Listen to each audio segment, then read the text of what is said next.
first of all, congrats, Sasha. Thank you A tricky opponent out there, but you managed to get it through.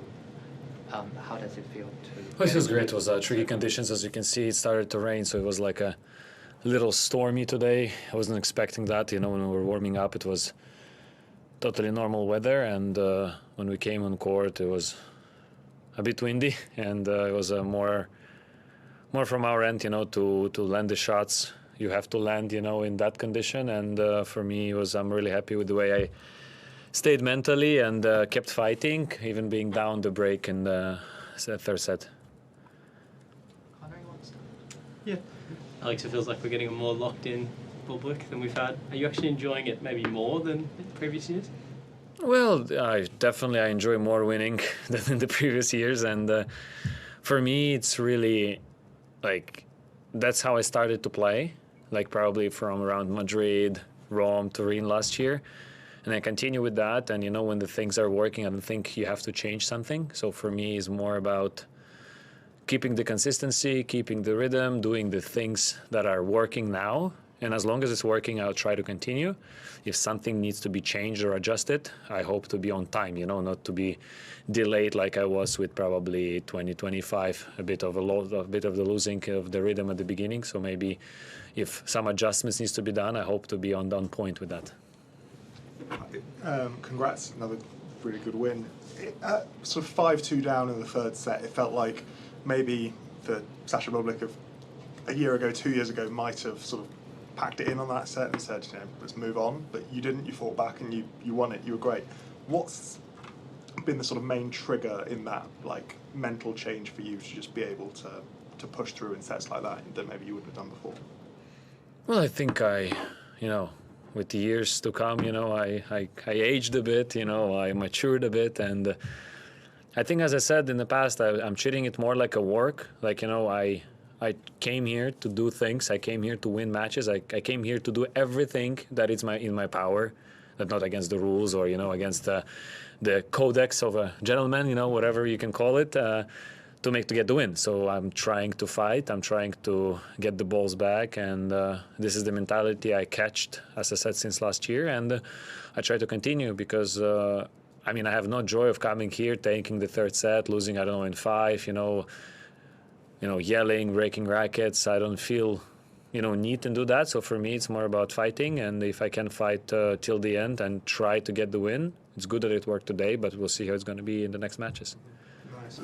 I mean, you said before that, you know, your aim for this year was to break the top 10. You've already done it. What do you want to achieve out of this year? Out of tennis now, you've done that. What personal goals do you have sort of alongside wanting to provide for your family that you've spoken about as well? Well, I guess just be a nice guy to my family. I think that's important. I mean, keep your feet on the ground, work hard, play tennis. You know, I guess that's all I can ask, and that's what I should deliver, I think, as a human being. I mean, I try to be a good dad, try to be a good husband, you know, good friend. So for me, if you ask me besides tennis, I think that's what I have. Nice.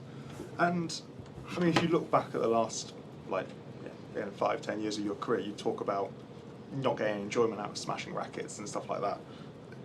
Is there a sense? I mean, okay, you say you've spoken before about not wanting to waste the opportunity you've got now. Do you feel like you've wasted some of the earlier years of your career not having this current mindset?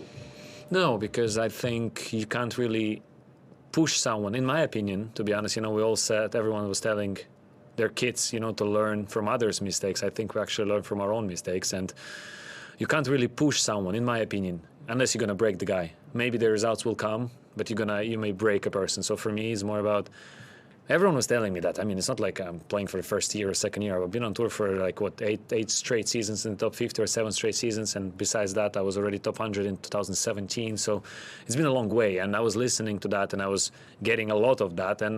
But it doesn't click in, you know. It's the same like, I used to like to eat junk food, you know, a lot. And I used to like to drink a lot of Coca-Cola or whatever. But now I don't, because that's my choice. And the same with mentality. So that's my choice. That's my choice that I feel that is nice, you know, to stay in the rhythm. It's nice to, you know, sleep well. You know, it's nice to be with your family instead of going out, you know. So that's more of a natural way of things. for me, if you say about like a wasted years, if you look from the perspective I am now, it may seem like this, but I was happy. I was doing what I felt to do, and I knew the consequence. So I was really, you know, pragmatic in a way that I knew that if what I'm doing, I'm not capable of things. I'm not capable of being stable, top 20, top 30 player. I was always like 32, 35, 27, you know, throughout the years. But I knew it, so I gave full, you know, response to myself. So, okay, so Alex, you like it like this. You're happy. You have your kid. You have your wife. At the time, maybe it was a girlfriend. You're happy. You do whatever you want, and you still like an actual player that is in top 50. You still make finals. Maybe I won one. You know, like all of a sudden I won the title, and I was happy. So looking back, I would not change a thing. And I don't know what's going to happen to Alex Bublik in 5 years' time. Will I be locked in like now, or maybe even more, or maybe even hungrier? Well, I will say, guys, you know, I feel like I don't want to come to some tournaments because I want to be home. So it's more, for me, it's more of a natural way, and learning from your own mistakes. I guess that's important, you know, to keep yourself full, you know, not to break parts, you know, or give pieces to someone because someone told you that this is a good way, you should do it, you know, squeeze your teeth and you go work, and then at the end, it's nice if you succeed. What if you don't? We've seen so many like end career endings now from the guys my age, which is sad, which I don't believe. Like the guy was just, someone was playing 1 year ago against me, now it's a coach. I'm like, okay, so, and then that, for me, that's an indication of someone who make finally decisions that they like, you know, maybe they don't want to play anymore. So I think I respect that a lot when the people make their own decisions. Nice.